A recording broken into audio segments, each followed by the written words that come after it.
General Zia की जी घुम्मन सी ने बहुत अच्छी। उस तो बाद आया लीडर नवाज शरीफ जिन्हें कोई पाकिस्तान लिए कोई अच्छा काम किया। सड़क साहब तो क्या बात सी।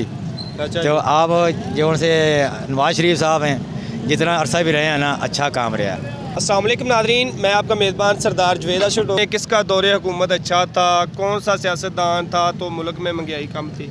जनरल ज़िया की जी घुम्मन सी ने बहुत अच्छी। उस तो बाद आया लीडर नवाज शरीफ जिन्हें कोई पाकिस्तान लिए कोई अच्छा काम किया। सड़क बंदे अपने आप को अग ला ली महंगाई की वजह तो 25-30 साल से इसे काम करना पाया जी। मैं उदों का काम करना जो 40 रुपये दिहाड़ी सी। जनरल ज़िया का दौर सी तो वो 40 रुपये दिहाड़ी जी ली सी ने अलहमदुलिल्लाह उन्हें बड़ा अच्छा गुजारा होंदा सी। बाद जरदारी आया वो भी लुट के खा गया, वो तो बत्ती खत्म हो गई। बाद हूँ इमरान खान आया तो भी बेली आंदा मैं करजा नहीं लाँगा, तो करजा लैके इन्हें भी मुल्क नूं जिहड़ा ना दिवालिया कर दिता। सब तो ज़्यादा ਜਿਹੜੇ बे बुरे हाल सी, ਜਿਹੜੀਆਂ सड़कां ਹੁਣ अच्छे तरीके ਨਾਲ मिल ਗਈਆਂ। ਤੇ ਫਿਰ ਉਹਦੇ ਦੌਰ ਦੇ ਵਿੱਚ ਇੰਨੀ ਮਹਿੰਗਾਈ ਨਹੀਂ ਸੀ, ਇੰਨੀ ਮਹਿੰਗਾਈ ਨਹੀਂ ਹੈਗੀ। ਹਾਂ ਕੰਮ ਵੀ ਲੱਭਦੇ ਸਨ। ਗੱਲ ਹੁੰਦੀ ਮਹਿੰਗਾਈ ਹੋਵੇ, ਕੰਮ ਮਿਲੇ ਮਜ਼ਦੂਰ ਨੂੰ ਤੇ ਬੰਦਾ ਮੈਰਿਜ ਕਰ ਲੈਂਦਾ, ਤੇ ਜੇ ਕੰਮ ਵੀ ਨਾ ਮਿਲੇ ਮਹਿੰਗਾਈ ਵੀ ਹੋਵੇ ਤੇ ਇੱਥੇ ਕਈ ਬੰਦੇ ਖੁਦਕੁਸ਼ੀਆਂ ਕਰਦੇ ਫਿਰਦੇ ਨੇ। ਅਕਸਰ ਮਕਸਦ ਸੁਣਿਆ ਫਲਾਣੇ ਇਲਾਕੇ ਦੇ ਵਿੱਚ ਮਾਂ ਪੁੱਤਰ ਨੇ ਨਹਿਰ 'ਚ ਛਾਲ ਮਾਰ ਦਿੱਤੀ, ਕਿਸੇ ਨੇ ਫਾਂਸੀ ਲੈ ਲਈ, ਕਿਸੇ ਨੇ ਇਹ ਬੱਸੀ ਵਿਨਾਇਕਾ ਦੇ ਵਿੱਚ ਬੰਦੇ ਆਪਣੇ ਆਪ ਨੂੰ ਅੱਗ ਲਾ ਲਈ ਮਹਿੰਗਾਈ ਦੀ ਵਜ੍ਹਾ ਤੋਂ। ਵੀ ਉਹਦੇ ਕੋਲ ਖਰਚਾ ਨਹੀਂ ਸੀ ਪੂਰਾ ਹੁੰਦਾ, ਉਹ ਰੋਜ਼ ਘਰ ਕੇ ਲਕਲੈਨ ਬੀਵੀ ਨੇ ਆਖਣਾ ਵੀ ਲਿਆ ਕੇ ਦੇ। ਇੱਕ ਮੋਵਾਂ ਦਾ ਵਾਕਿਆ ਹੈ।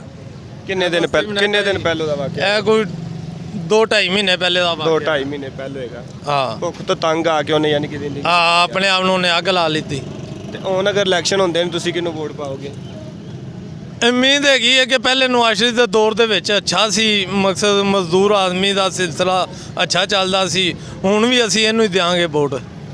ਜੀ ਅੰਕਲ ਜੀ, ਅਗਰ ਇਲੈਕਸ਼ਨ ਹੁੰਦੇ ਨੇ ਤੁਸੀਂ ਕਿਹੜੇ ਸਿਆਸਤਦਾਨ ਨੂੰ ਵੋਟ ਦਿਓਗੇ? ਸ਼ੁਰੂ ਲਾਈ ਜੋ ਮੈਂ ਸੂਰਤ ਸੰਭਾਲੀ ਮੈਂ ਨਵਾਜ਼ ਸ਼ਰੀਫ ਨੂੰ ਵੋਟ ਦਿੱਤੇ ਨੇ। ਹੁਣ ਵੀ ਇਨਸ਼ਾਅੱਲਾ ਵੋਟ ਜਿਹੜਾ ਨਵਾਜ਼ ਸ਼ਰੀਫ ਨੂੰ ਦਿਆਂਗੇ।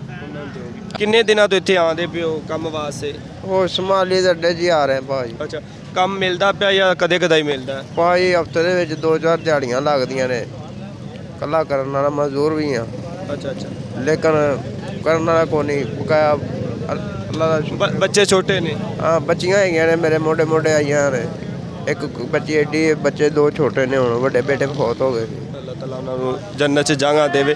ਤੇ ਕੀ ਰੋੜੀ ਵਗੈਰਾ ਕੁੱਟਦੇ? ਹਾਂਜੀ, ਹੁਣ ਪਤਾ ਕਿ ਸੱਟਾਂ ਲੱਗੀਆਂ, ਦੂਸਰਾ ਕੰਮ ਨਹੀਂ ਕਰ ਸਕਦਾ ਮੈਂ। ਕੀ ਐਕਸੀਡੈਂਟ ਹੋਇਆ ਸੀ ਹਾਂਜੀ, ਤੇ ਸੱਟਾਂ ਲੱਗ ਉਹਦੇ ਗਈਆਂ? ਵਿੱਚ ਹੀ ਕੰਮ 'ਚ ਸੱਟ ਪੈਟ ਲੱਗ ਗਈ। अस्सलाम वालेकुम। वालेकुम सलाम। अंकल जी क्या नाम है? मेरा नाम है मोहम्मद अकरम। क्या काम करते मैं हैं? रक्षा चला रहा हूँ। पहले मैं रक्षा चलाते थे? पावर लूम का काम करता था, वो अच्छा। बंद हुआ। अब मैं रक्षा चला रहा हूँ, मेरी टांग टूटी। अल्लाह ताला करम करे। बड़ा मैं परेशान तो था। आप ये बताइएगा कि किसका दौरे हुकूमत अच्छा था? नवाज शरीफ, इमरान खान, जनरल ज़िया, आसिफ जरदारी? नहीं, ज़िया साहब तो क्या बात सी। अच्छा तो आप जो उनसे नवाज शरीफ साहब हैं, जितना अरसा भी रहे हैं ना, अच्छा काम रहा है और रोटी भी अच्छी मिलती रही है। 5 सालों में बहुत अच्छा, बहुत गलत काम हुआ। बहुत परेशान। हाँ, बड़े परेशान हैं। मेरे बच्चे 5 हैं। मैंने अभी छोटे हैं या बड़े? छोटे हैं, अभी पढ़ रहे हैं। औखे होके पढ़ा रहा हूँ, ठीक है। पर रिज़्क़ का मामला बहुत औखा हुआ है। डेली के कितने कमा लेते हैं? मैं इधर 500-600 बच्चा है। 500-600 रक्षा अपना या नहीं, किराए का 500 रुपया दिहाड़ी है। 500 मालिक को देना, 500 आपका बच जाता हाँ था जी, इतना इसमें गुजारा नहीं चलता। है। घर के मकान अपने हैं या नहीं, किराए का है। किराया कितना देते हैं? किराया मैं 800 रुपया देता हूँ और 8000 8,000 रुपया किराया। 8000 रुपये बिल आ जाता है। 8,000 16,000 रुपया तो एक साइड पे होगा। हाँ, वो मुझसे उसमें निकालना बच्चों बड़ा की औखा फीसें हुआ। भी देनी है, हाँ जी। घर के अखराजात प्राइवेट पढ़वा रहा कराना हूँ। है। हाँ जी, हाँ जी। तो ये बहुत ज़्यादा मुश्किल तो जो उनसे सरकारी स्कूल हैं उसमें मैंने पढ़ाया था, पर उसमें बात नहीं बनी। जब ये दौर आया ना, उसके बाद बंद कर दिया और बच्चे अब घर बैठे हुए हैं। मेरियाँ बच्चियाँ हैं, मैं बयानी भी हैं, पर अब मसला नहीं बनता पाया, कोई खर्चा नहीं बनता पाया। उन 500 रुपया देकर मैं क्या कमाऊँगा? घर के अखराजात पूरे तो करें। मियाँ साहब को ठीक रहे कि मियाँ साहब आ जाएँ, कुछ हमारा बन जाएगा। मियाँ साहब तो पाकिस्तान में आ गए हैं ना। हाँ, बन जाएगा ना, आपको बनेगा कुछ। वज़ीर आज़म बनाने के लिए सोच रहे हैं? हाँ जी, हाँ जी। कि वज़ीर आज़म बन जाए तो मुल्क का बेहतरी हो जाए। बेहतरी हो जाए, वाकई बेहतरी होगी इंशाल्लाह ताला। हाँ, अगर नहीं खाया उन्होंने। 8 फरवरी को इलेक्शन होते हैं तो आप किसको वोट डालेंगे? मैं मियाँ साहब को दूंगा। पहले भी मियाँ साहब को दिया, अब भी मियाँ साहब को अब भी दूंगा। मियाँ साहब हाँ को जी, वोट देंगे। मैं उसका पुराना फ़ैन हूँ। पुराना फैन हाँ जी, है। हाँ जी। मेरे बच्चे जितने भी हैं ना सब उसको वोट देते हैं। अच्छा उसको हाँ मैंने शनाख्ती कार्ड बनवाए हैं उनका अच्छा सब। बच्चों के भी आईडी कार्ड बने हाँ जी, हुए हाँ जी, हाँ वो हमारे बिल्कुल- साथ हैं, साथ। अच्छा 7 वोट हैं, 7 वोट मियाँ के हैं। हाँ मियाँ के दूंगा, इंशाल्लाह ताला मियाँ को दूंगा। ये आपको उम्मीद है कि मियाँ नवाज शरीफ वज़ीर-ए-आज़म बनेगी तो मुल्क में बेहतरी आएगी? हाँ ये उम्मीद है हमको, उम्मीद हो तो सब जाग रहे हैं। उम्मीद है तो ये उम्मीद ना होती ना तो जागता कोई नहीं, अभी मर जाते सारे, क्योंकि मारने वाला साहब बन गया था। उन्हें दो रोज़ मैं 2 किलो 3 किलो आटा लेकर जाता हूँ रोज़ आना, तोड़ा ले नहीं सकता, 1600 रुपये का तोड़ा चो। बहुत मुश्किल हालात हैं। हाँ जी, हाँ जी। जी अल्लाह ताला आपके हालात में बेहतरी करे। हम तो कहते हैं कि अल्लाह पाक उनको ठीक करे, और अपने शहर में आए हैं अब थोड़ा सा निज़ाम ठीक करे, तेल भी कम करें, तेल कम करेंगे तो सब कम हो जाएगा। पर ये ना अभी दुकानदार नहीं कर रहे, अच्छा अभी नहीं कर रिलीफ नहीं दे नहीं दे रहे।